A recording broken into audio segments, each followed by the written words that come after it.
খুব শীঘ্রই ভারত ৯,০০০ কিমি পাল্লার ক্ষেপণাস্ত্র বানাচ্ছে, যার নাম অগ্নি-5। ঘুম উড়বে পাকিস্তানের, উড়বে চীনেরও। পরমাণু অস্ত্র বহনে সক্ষম এই ক্ষেপণাস্ত্র এখন পর্যন্ত সবচেয়ে শক্তিশালী ক্ষেপণাস্ত্র বানাচ্ছে DRDO। পরমাণু অস্ত্র বহনে সক্ষম এই ক্ষেপণাস্ত্র থাকবে নৌসেনার ডুবোজাহাজে। ব্যালিস্টিক মিসাইলের পোশাকি নাম K5।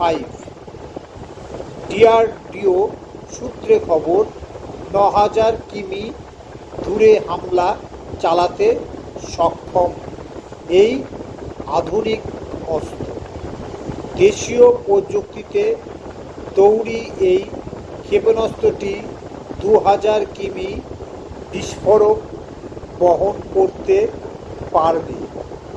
K5 বিপজ্জনক কারণ শত্রুপক্ষের রাডারে ধরা পড়বে না এই ক্ষেপণাস্ত্র।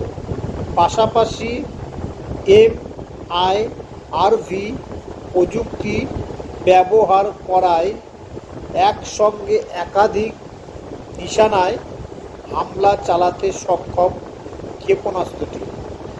ইতিমধ্যেই ভারতের কাছে রয়েছে K4 ক্ষেপণাস্ত্র।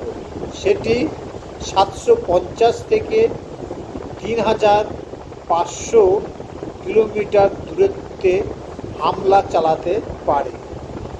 এবার K5 এবং K6 ক্ষেপণাস্ত্র বানাচ্ছে DRDO।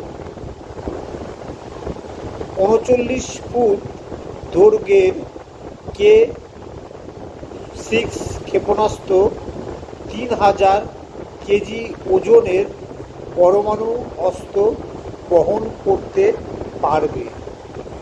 ৮ থেকে ১২,০০০ কিলোমিটার দূরত্বে হামলা চালাতে সক্ষম এই ক্ষেপণাস্ত্র।